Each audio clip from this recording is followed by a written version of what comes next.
अस्सलाम वालेकुम रहमतुल्लाहि व बरकातुहू। मेरे भाई बुजुर्ग दोस्तों, जैसे आप यहाँ देख रहे हैं कि मुफ्ती अरशद दहली वाला जो आए दिन कुछ ना कुछ मौलाना साद साहब के नाम से इस्लाह की वीडियो बनाते रहते हैं। इनको कुछ काम नहीं है।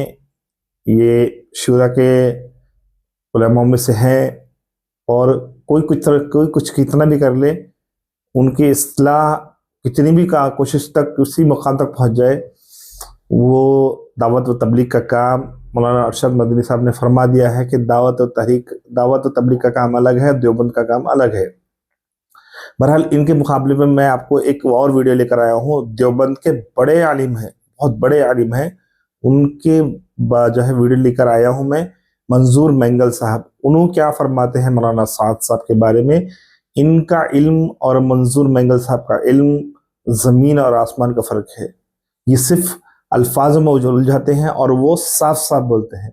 देखेंगे अब क्या, उनकी वीडियो देखेंगे अब। समझे, मौलाना साद जैसे लोगों को अलग कर दिया, समझे, जो मजबूत, जो कि तबलीग के रूह से जो वाकिफ़ है, इल्म के अंदर पुख्तगी ना हो। एक ख़तीब साहब जो आप देखिए अपनी सनद अनफलान अनफलान अनफलान, तो मैंने लिख करके दिया, मेरे मदरसे के असातिज़ा गवाह है, एक साथ थे। मैंने कहा जो सनद तू हदीस की बयान करता है ये झूठी सनद है। हमारे हज़रत बताते थे, अब अल्लाह वाले हिंदुस्तान के लोग आपको बताएंगे।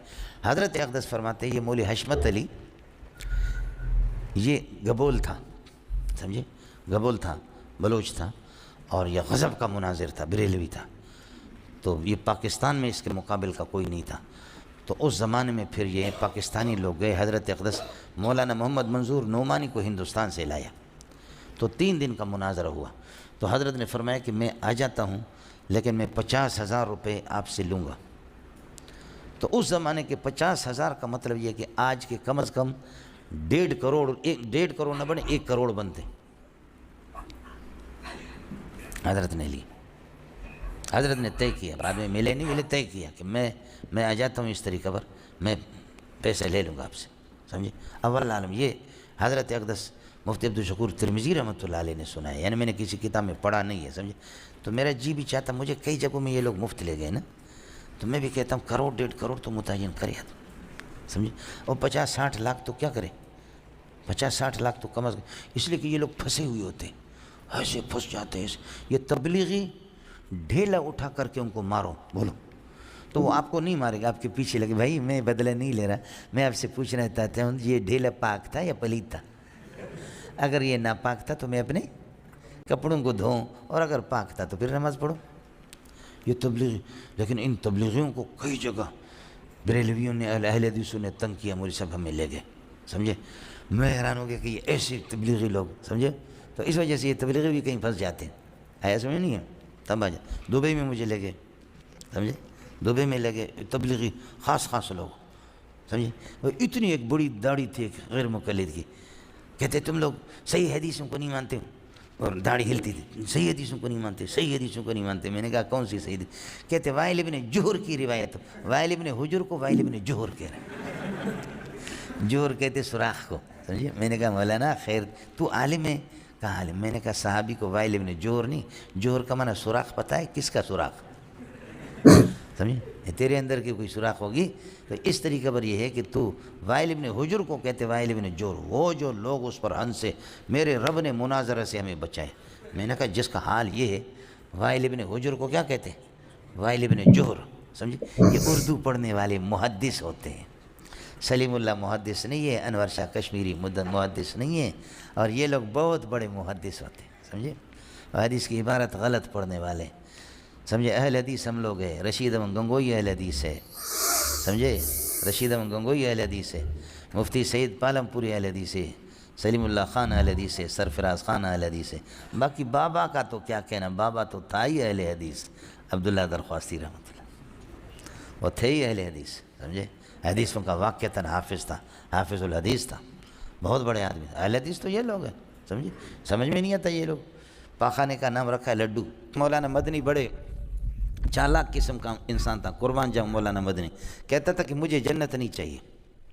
व रिज़वान मिन अल्लाह अकबर को पढ़ करके मौलाना मदनी रोता था, फरमाते थे कि मुझे अल्लाह की रज़ामंदी चाहिए, जन्नत नहीं। जन्नत की हैसियत क्या है? بڑوں سے بڑی چیز مانگا کرو، بولو بڑوں سے بڑی چیز مانگا کرو۔ ارے اللہ سے تم جنت مانگتے ہو؟ یہ عوام کے لیے، خواص کے لیے نہیں ہے، سمجھتا؟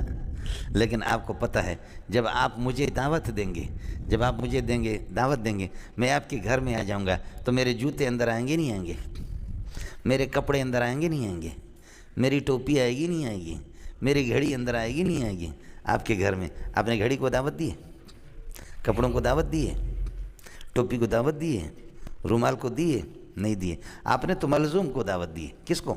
ملزوم۔ یہ سارے لوازمات ہیں۔ اذا ثبت الشیء ثبت بجمیع لوازمہ، جب ملزوم تیرے گھر پہ آ گیا، وہ مدعو ہے، تو یہ چیزیں خود بخود آ جائیں گے۔ اللہ کی رضامندی کے لیے جنت لازم ہے، لازم ہے۔ جب اللہ کی رضامندی مل گئی، جنت خود بخود مل جائے گی، اس کو مانگنے کی ضرورت کیا ہے؟ جب علماء کی رہنمائی نہیں ہوگی، اور جب یہ جماعت بھائیوں کے ہاتھ میں آ گیا، اس دن سے اللہ ناراض ہوگی۔ علماء کے ہاتھ سے جماعت نکل گئی، بھائیوں کے ہاتھ میں آ گئی، سمجھے؟ مولانا سعد جیسے لوگوں کو الگ کر دیا، سمجھے؟ جو مضبوط، جو کہ تبلیغ کے روح سے جو واقف ہے، علم کے اندر پختگی نہ ہو۔ ایک خطیب صاحب جو آپ دیکھیں اپنی سند، ان فلان ان فلان ان فلان، تو میں نے لکھ کر کے دیا، میرے مدرسے کے اساتذہ گواہ ہے، ایک ساتھ ہے، میں نے کہا جو سند تو حدیث کی بیان کرتا ہے یہ جھوٹی سند ہے، یہ منقطع سند ہے، آپ اپنے اساتذہ سے معلوم کریں۔ یہ جامع صدیقیہ کی یہ جو سند تو بیان کر رہا ہے یہ جھوٹی ہے، الی رسول اللہ، یہ سند منقطع ہے۔ ہوگا اندھوں میں کانا بھی راجہ ہوتا ہے، جن کو حدیث کی اسانید کا پتہ نہیں ہوتا، اس جاہل کو تو بتا دے، سمجھے؟ تو جو شجر نسب جو نبی کا جو بیان کرتا ہے فلان جگہ سے کٹا ہوا، یہ بھی واللہ میں نے لکھ کر دی، اور محدثین نے لکھا حرام ہے، ناجائز ہے، اس کو نہ بیان کر۔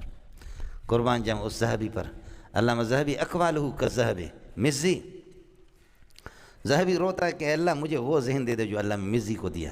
حافظ ابن حجر روتا ہے کہ اللہ ہمیں وہ ذکاوت دے دے جو تو نے مزی کو دیا ہے اور علامہ ذہبی کو دی۔ الذہبی اقوالہ کالذہب، سمجھے؟ اور لکھتے ہیں کہ اس کو بیان کرنا محدثین کے ہاں ٹھیک نہیں ہے، سمجھتے ہیں؟ جب یہاں حدیث کی اسانید سے آدمی واقف نہ ہو، ذوق حدیث سے آدمی واقف نہ ہو، سمجھے؟ رجعنا من الجہاد الاصغر الى الجہاد الاکبر، میں نے لکھا خدا کی قسم یہ حدیث ہی نہیں ہے، اس کے مرفوع تو سوال ہی نہیں ہے، موقوف ہونے میں لوگوں نے کچھ کلام کیا ہے۔ جو اسانید حدیث سے واقف نہیں ہوتا وہ اس قسم کی باتیں کرتا، سمجھے؟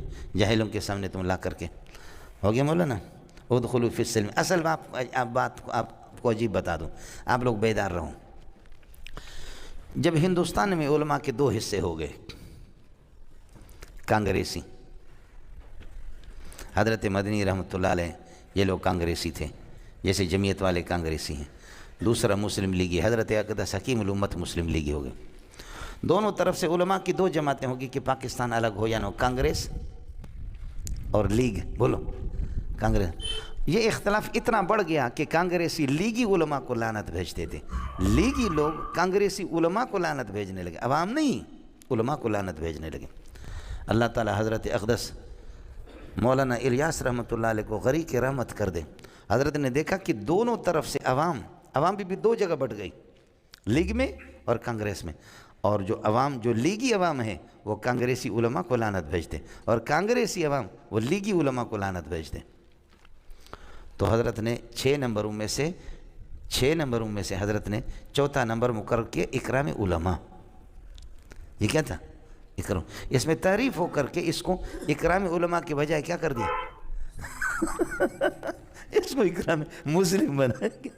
آپ کو سمجھ نہیں ہے؟ السلام علیکم جی دوستوں، آپ نے دیکھا اور سنا شیخ مولانا منظور میں دیکھیے جیسے آپ نے سنا بیان کہ مولانا منظور مینگل صاحب نے مولانا صاحب کے علم کے بارے میں کیا کہا، اور یہ کہا کہ کام علماء سے ہٹ کر جب بھائی سمجھتے ہو نا، فاروق بھائی، دوسرے بھائی، تو یہ علماء سے ہٹ کر، اور اس سے پہلے دیکھو ویڈیو میں اس سے پہلے بتا چکا ہوں کہ مولانا سعد صاحب کا جو رجحان ہے وہ یہی ہے کہ کام جو ہے علماء کے ہاتھ میں ہو، اور متحرک علماء، اور جو ہے کام کو لے کر چلنے والے علماء، اور جو ہے پورے ایک دم ہر جگہ، مطلب ایسا نہیں ہے کہ فکس ہو، ہر چیز فکس ہو، بلکہ جس کو جو تقاضا آئے اس چیز کو لے کے چلنے والے علماء آئے۔ الحمدللہ نظام الدین مرکز میں بہت سارے علماء جو ہے کام میں ایسے ہیں، ہمارے خود جو ہے घर के पास एक ऐसे आलिम है मोतीउर रहमान साहब, मुफ्ती मोतीउर रहमान साहब,